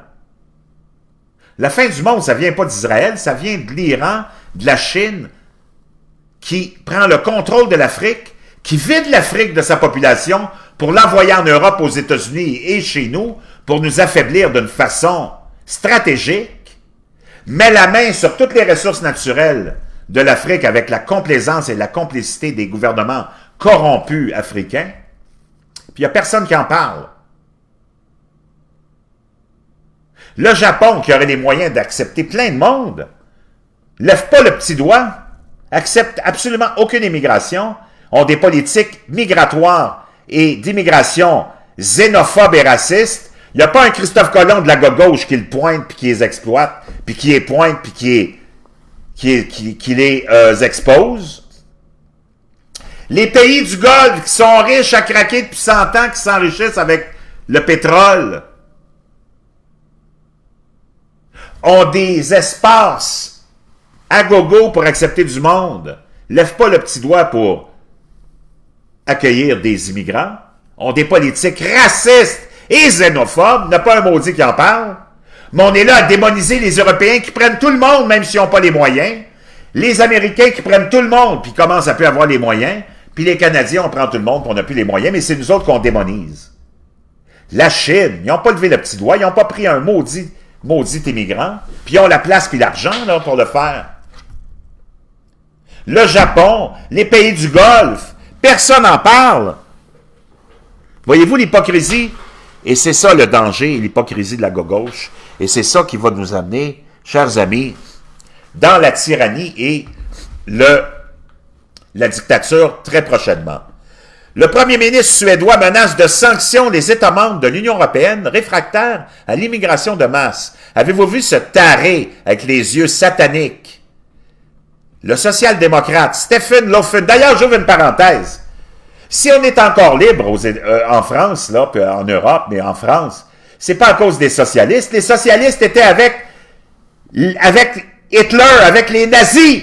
Les socialistes étaient des collabos. Vous voulez pas partir en guerre contre Hitler pour défendre la liberté. Les socialistes, vous êtes des bons à rien, vous êtes des collaborateurs, vous êtes des tyranniques, vous êtes des dictateurs. Ceux qui ont sauvé la France, les gens de la résistance, c'était pas des socialistes, c'était des républicains, mon chum. Le premier ministre suédois, obsédé par l'idée de faire de la Suède la championne mondiale de l'humanitaire, quitte à mener son propre peuple vers un suicide collectif et son pays vers une future république islamique, menace de sanctions les États membres de l'Union européenne qui ont l'outrecuidance de vouloir protéger leur pays et leur peuple de l'invasion massive programmée par l'ONU et Bruxelles. La Suède est en train de changer dramatiquement sous le poids démographique des invités de ces gouvernements gauchistes successifs, mais cela ne semble guère inquiéter Stephen Löfven. Bien au contraire, la nouvelle Suède, façonnée par les nouveaux Suédois, le fascine. Homme généreux, fier de l'enrichissement apporté à son pays par les migrants musulmans du tiers-monde, il tient à faire partager ce bonheur, de gré ou de force, aux pays de l'Union européenne qui, égoïstement, s'obstinent à refuser de voir leur pays s'enrichir culturellement, démographiquement et économiquement, à l'instar des pays dont sont originaires ces migrants, de ces cerveaux qui manquent cruellement à nos pays. Oui, je suis prêt à exiger des sanctions. Tôt ou tard, nous devrons assumer une responsabilité conjointe dans l'accueil des migrants. 1, 2 ou 3 pays ne peuvent supporter seuls le fardeau. S'ils ne sont pas prêts à prendre leurs responsabilités, alors cela aura un coût. Ils ne recevront plus de fonds de l'Union européenne comme c'est le cas aujourd'hui. La Hongrie est l'un des pays qui reçoit le plus. Il est inacceptable que ce pays qui reçoit le plus d'aide de l'Union européenne déclare « Non, nous ne voulons aucune immigration ». Et là, on se prépare avec une nouvelle vague incroyable qui est en train de se préparer en Libye. Et je peux vous dire une chose, c'est pas des bonnes nouvelles. C'est vraiment pas des bonnes nouvelles. Il y a beaucoup de monde qui se prépare et il y a une nouvelle vague migratoire. Je vous en ai parlé un petit peu plus tôt cette semaine. Et ça va vraiment probablement finir une fois pour toutes l'empire blanc chrétien européen, hein, n'est-ce pas? Vous avez une nouvelle vague, des millions et des millions d'Africains se préparent à s'en venir dès que le climat le permettra, hein, dans les prochains jours. L'invasion va se poursuivre et on aura vraiment une nouvelle vague encore plus grande que celle que vous avez vécue. Donc, une nouvelle vague. Préparez-vous, population européenne. Vous avez une nouvelle vague migratoire qui s'en vient et elle va être très grosse. L'Autriche met en garde contre une nouvelle vague de migration massive vers l'Europe ce printemps. Le ministre de l'Intérieur, Herbert Kickl, du Parti de la liberté autrichienne, a envoyé une lettre à la Commission de l'Union européenne afin de mettre en garde Contre une nouvelle vague d'immigration de masse à destination de l'Europe, il a appelé à prendre des mesures immédiates de prévention afin d'empêcher ce nouvel afflux de clandestins. Dès l'amélioration des conditions climatiques, un grand nombre de migrants en provenance de Turquie se mettront en marche pour rejoindre des pays européens. Dans sa lettre, il parle d'une crise imminente.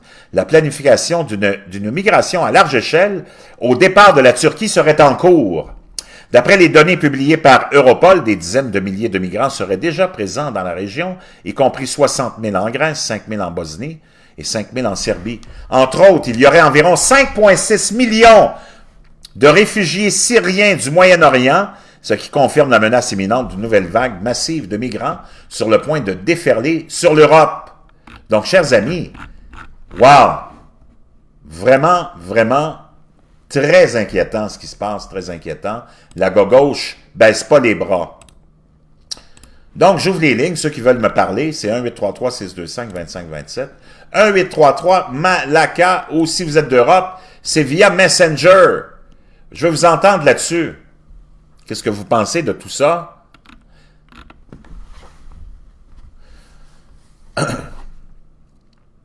Hein? Je veux vous entendre sur la crise migratoire, je veux vous entendre sur l'agenda de la gauche, sur Crazy Bernie, sur l'élection, qui m'a vraiment choqué. Je n'avais même pas suivi ça parce que pour moi, l'île du Prince-Édouard, ça n'existe même plus. C'est juste un champ de patates, mais ça a l'air qu'il y a encore des résidents en l'île du Prince-Édouard. Puis que ces résidents-là ont le quotient intellectuel des patates.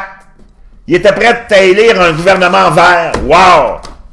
Je pense qu'il va être le temps de vraiment remettre sur les rails l'idée de l'indépendance, parce que si le Canada est pour devenir une république verte, mon chum, on est mieux de sortir de là à la course. On est mieux de sortir de là à la course.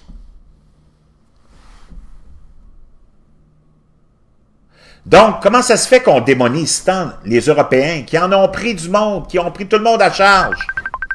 Ah, on a un appel de Lily Pompadour, avec qui on va parler, et ça va nous faire extrêmement plaisir. Hey, allô, Lily? Oui, allô, Lily? Allô, bonjour Jean, comment ça va? Hey, ça va super, content de te parler, on t'écoute. Ben, je suis de Belgique, comme tu l'as dit tout à l'heure, mais je viens seulement d'apprendre qu'on va encore avoir une vague migratoire époustouflante, donc déjà qu'on n'a pas trop le moral pour le moment, parce que bon, ça devient pénible aussi au niveau des conditions de travail. Hey, parle-nous de la Belgique pendant que tu es là, ma belle Lily. Comment ça se passe? Qu'est-ce que l'économie a? Ça a l'air de quoi? On n'entend plus parler de la Belgique depuis un bout de temps, là. Je sais pas si c'est... Pour le moment, il y a des élections qui vont se préparer pour le mois de mai. Bon, avec les partis qui vont nous proposer via les médias, comme je dis toujours. De toute façon, ils font tous la même politique. C'est une politique européenne puisque nous sommes le cœur de l'Europe, donc nous sommes obligés de subir tout ce qu'on décide au niveau de l'Europe. Et ça se répartit un peu partout dans le pays. Et par exemple, au niveau de la Chine, tu as raison. Par exemple, nous avions la fameuse usine Caterpillar qui faisait donc les bulldozers, les camions, qui était ici près de chez moi à Gosselies. Eh bien, ça a été racheté par les Chinois. C'est incroyable. Donc, oui. Et malheureusement, mon cousin qui y travaillait se retrouve sans travail. Donc, à 50 ans, c'est super, quoi. Et au niveau des soins médicaux, ça commence à dégénérer aussi. C'est-à-dire que dans les hôpitaux, comme au niveau de la médecine générale, disons que les médecins sont obligés de respecter un certain quota. Donc, à partir du moment où on a une complication, si on a fait une prise de sang, par exemple, dans le mois précédent, on ne peut pas en refaire une le mois suivant si jamais on a une infection ou quelque chose comme ça. Donc, on traîne une infection pendant je ne sais combien de temps. Et au niveau des hôpitaux, quelquefois, les PC tombent en panne. Moi, où je travaille, les PC sont souvent en panne. C'est assez pénible, mais alors ils sont très lents. Et alors, au niveau de l'organisation de la société, il n'y a vraiment plus rien. C'est vraiment c'est un non-respect de la population, c'est au niveau des services publics. Hey Lily, j'imagine qu'en Belgique, l'agenda socialo-média qui doit être vraiment populaire, non? Ben, c'est comme je disais, en Wallonie, c'est super socialiste, donc c'est une zone sinistrée. Hein, disons qu'au niveau néerlandophone, ils sont un peu plus à droite, et c'est vrai que à ce niveau-là, donc les néerlandophones sont un peu plus à l'aise. Il y a beaucoup moins de misère, il y a beaucoup moins de saleté dans les rues. Parce que justement, on n'a pas sombré dans le socialisme. C'est pour ça qu'ils sont plus riches. Ah, oui, c'est sûr, ça, parce que bon, chez nous, allez, je suis dans la région où il y a eu la fameuse affaire de Dutroux. Hein, on sait bien comment l'affaire a débuté, c'est presque sur on a démis le juge pour ne pas qu'on aille chercher plus haut pour qui éventuellement Marc Dutroux travaillait, parce que bon, Marc Dutroux n'était certainement qu'un exécutant. Ben oui, c'est Dans sûr. je ne sais pas si vous aviez entendu parler de cette histoire-là au Québec. Oui, Mais ça a chez fait, nous, ça a fait oui. ça a fait un fameux tollé chez nous. Il y a eu une marche blanche, mais on pensait toujours que le gouvernement allait démissionner du fait du nombre de la marche blanche, parce que Bruxelles était rempli de monde. J'ai jamais vu Bruxelles comme ça. Et on ne savait pas avancer d'ailleurs. Et pour qu'on justement on puisse prendre des décisions concernant tous ces tarés sexuels qui traînent dans la nature. Mais malheureusement, on a ciblé tout sur Dutroux, mais il y en a combien qui sont encore en liberté et qu'eux peuvent agir comme ils veulent. Ouais, ça c'est un autre un autre problème là, mais Oui, si hein, on revient à nos oui, moutons, as-tu remarqué oui, si on fait on ouvre une parenthèse avec encore la maudite Chine. La Chine, j'aimerais que les gens réalisent que c'est l'ennemi numéro 1 de nos sociétés, hein, de nos sociétés oui. blanches à nous. C'est pas un ami la Chine. As-tu remarqué, je sais pas en Europe, Lélie, si c'est comme ça, mais ici là en Amérique, ils ont acheté les studios de cinéma. Je te donne un exemple, Hollywood. Et avez-vous remarqué combien maintenant tous les films, il y a toujours un ou deux Chinois qui sont dans les personnages, principaux. Ce n'est pas ça, mais la qualité n'est pas non plus. Hein, Ben non. Et l'agenda, as-tu vu? L'agenda déglingué de ces films-là, c'est vraiment nous envoyer dans le néant. Disons que, oui, Dans le néant. On est dans une triste société parce que la plupart de la jeunesse maintenant ne communique plus. Ils sont tout le temps le nez dans leur téléphone, du matin jusqu'au soir. Ils montent dans le train, ils risquent de tomber. Ils sont encore en train de tapoter sur le clavier de leur téléphone. Il n'y a plus aucune conversation non plus entre les gens. C'est complètement fou. Hey, Lily, pendant que tu es là, l'élection du Parlement européen, c'est quand? Quelle date exactement, au mois de mai? Ah, la date, je ne la sais pas parce que bon, c'est comme je dis, moi je n'écoute pas la télévision, donc les nouvelles que j'ai, c'est quand je regarde YouTube ou que je regarde tes émissions. Entre parenthèses, je trouve très bien ta chaîne Un monde à l'envers. Il y a des choses très intéressantes. Merci. Et donc quelquefois je suis un petit peu déconnectée, mais la date je vais certainement la recevoir parce que bon, moi je vais avoir une convocation. Mais écoute bien l'histoire belge parce que c'est vraiment une histoire belge. Faut vraiment être ici pour connaître ça. Par exemple, chez nous on est obligé d'aller voter. Si on n'est pas obligé d'aller voter, on doit quand même se présenter au bureau de vote. On fait soit un bulletin voiture et le bulletin à ce moment-là est annulé. Mais par exemple, si on reste 2-3 fois sans se présenter, aller au bureau de vote pour justement faire son devoir civique, comme ils appellent ça si bien, eh bien, nous n'aurons plus le droit de vote. C'est incroyable.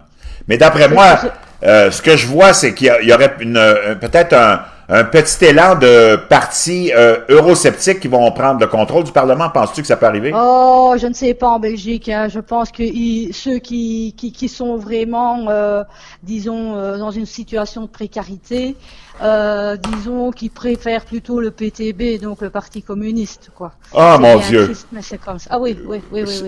Alors qu'ils sont en précarité.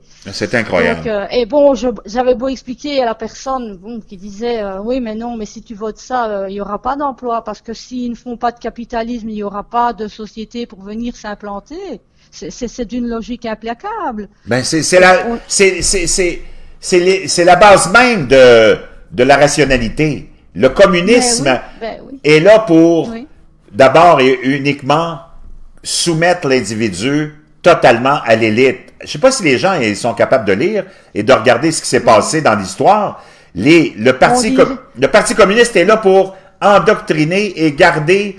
Et Lily, t'as juste à regarder, les gens ont juste à regarder les gouvernements socialistes et communistes. Cette élite-là, eux autres, ils sont pas dans la misère, dans la pauvreté. C'est le peuple qui est dans la misère et la pauvreté.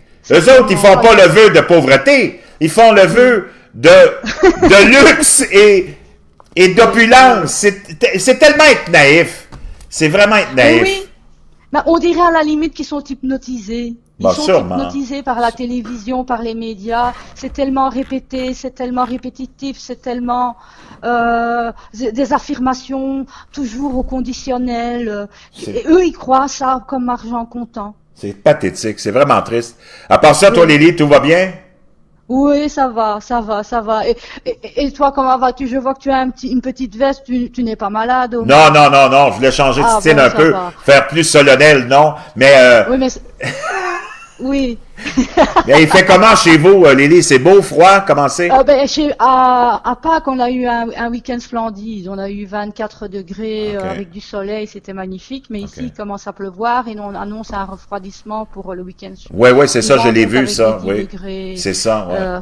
Pas grand-chose de beau, quoi. Hein? Enfin, on va prendre ce qui vient. Hey, Lily, merci pour ton soutien, merci pour ton appel. Puis, allez, une bonne continuation. Toi aussi, et bonsoir à toute la gang. Hey, merci, puis on se reparle bientôt. Merci, Lily. Bye. Lily Pompadour, une sympathique Belge. La Chine, c'est le cancer de notre monde à nous autres.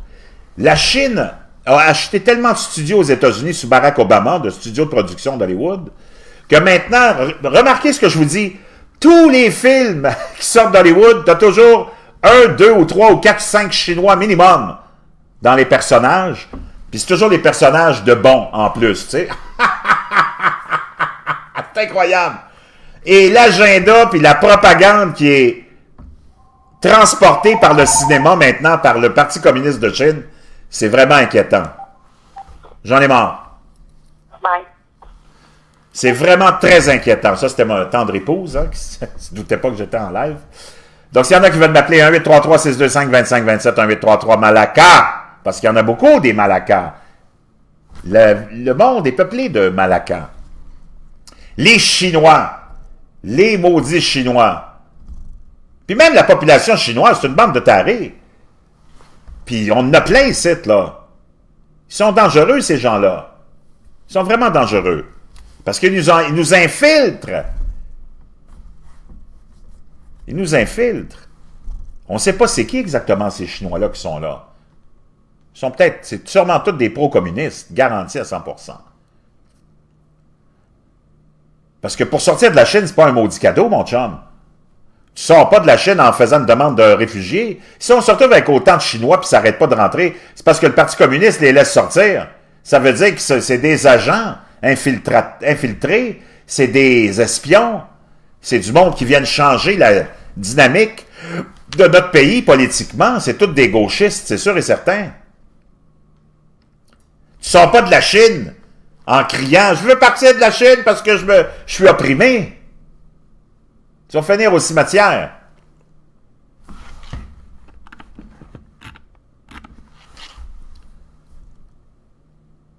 Ils envahissent nos ressources, ils envahissent nos pays, partout, comme le dit Viviane, si bien. La Chine, puis eux autres, ils acceptent personne là-bas, là. S'il y a quelqu'un qui serait placé pour prendre une couple de millions de réfugiés puis de misérables de l'Afrique, c'est bien la Chine. Mais la Chine fait juste aller les exploiter en Afrique, paye des politiciens corrompus, des gouvernements corrompus pour vider la Chine, l'Afrique de ses ressources naturelles. La Chine est vraiment, vraiment l'empire impérialiste, c'est lui, là. C'est plus nous autres, ça fait longtemps. Puis il n'y a personne qui l'expose, ça. Il n'y a personne qui l'expose. S'il y en a une qui sera en mesure d'aider les Africains, c'est la Chine. Mais ils s'en vont juste là en Afrique, payent les politiciens corrompus, puis sucent toutes les ressources naturelles de l'Afrique. Il n'y a personne qui en parle de ça en ce moment. Israël, ils vous mettent... Oh, Israël, il y a un papillon qui vient de voler à gauche, ça y est, c'est la fin du monde. Oh, il y a un autre temple qui vient de... ce qui est en construction, c'est la fin du monde. Voyons, tu tombes sur la tête, le gros? La Chine. C'est ça la menace mondiale, c'est pas Israël? Are you fucking crazy, my friend? Voyez-vous la débilité du monde?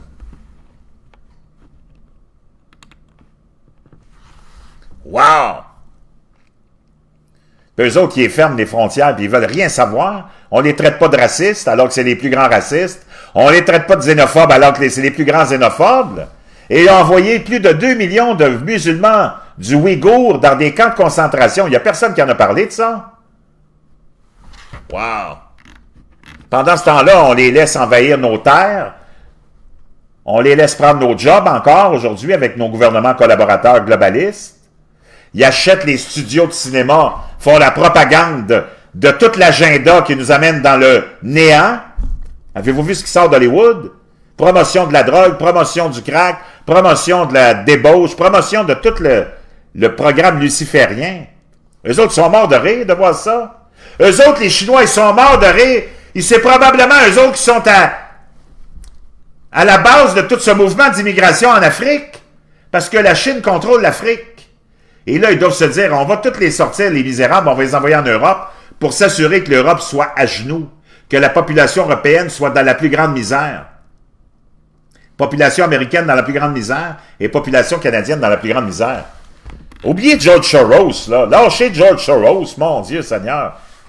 La Chine, le Parti communiste chinois, c'est lui qui possède l'Afrique. C'est lui qui envoie, qui est derrière toutes les caravanes puis les mouvements de migration. Avec l'aide de George Soros. Mais c'est la Chine qui orchestre tout ça. Puis il n'y a personne qui en parle. Il n'y a personne qui parle de la Chine qui prend aucun réfugié. Il n'y a personne qui parle des pays du Golfe Persique qui sont très très riches, qui prennent aucun réfugié. Il n'y a personne qui taxe les Japonais de racisme parce qu'ils n'acceptent aucun réfugié. Wow! Viviane Bibot qui dit la Terre va ressembler à du chow mein ou à un grand bol de Général Tao. C'est pathétique, les amis, c'est pathétique. Google, Facebook, Microsoft ont aidé le Parti communiste chinois à établir un système de surveillance de ses citoyens. Un système de censure de ses citoyens.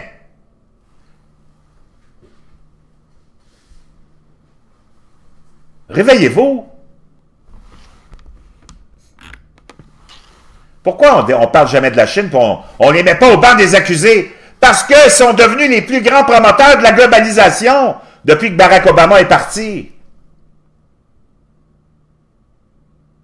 1-833-625-2527, 1-833-Malaka. Je veux vous entendre là-dessus. Avez-vous une opinion? C'est qui le danger? Israël, un pays de 6 millions, qui veut juste vivre en paix, même avec les... Ils sont même prêts à donner un pays au Hamas. Une organisation terroriste qui veut sa destruction. Lâchez-moi la grappe avec Israël, ma bande de gauchistes puants, sodomisants. Voyez-vous comment les gauchistes, c'est toujours les mêmes. Les gauchistes, c'est ceux qui étaient avec Adolf Hitler.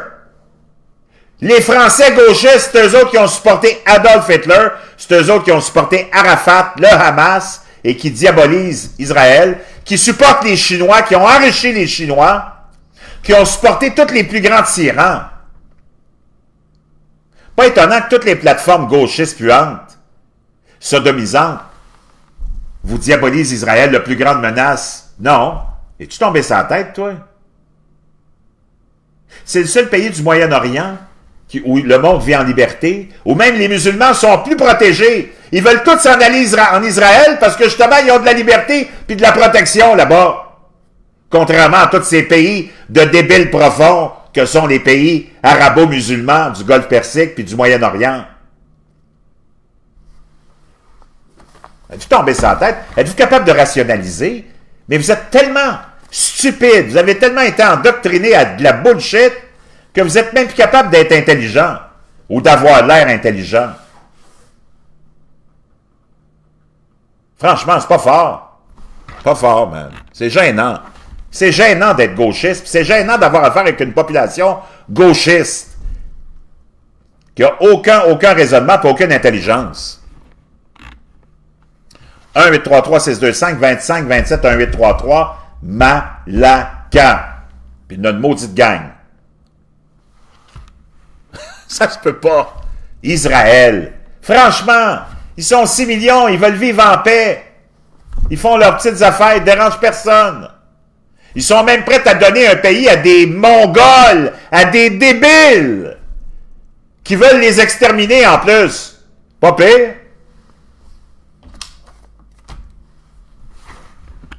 Ça se peut pas. 1-833-625-2527, 1-833. Malaka, merci d'avoir été là. Chers amis, c'est toujours un plaisir de vous retrouver au J'en ai marre show, la seule et unique plateforme mondiale, vraiment, vraiment au diapason de la rationalité, qui expose la gauche, le système mondial gauchiste. Il n'y a personne d'autre qui le fait. Merci d'avoir été là, on se retrouve bientôt.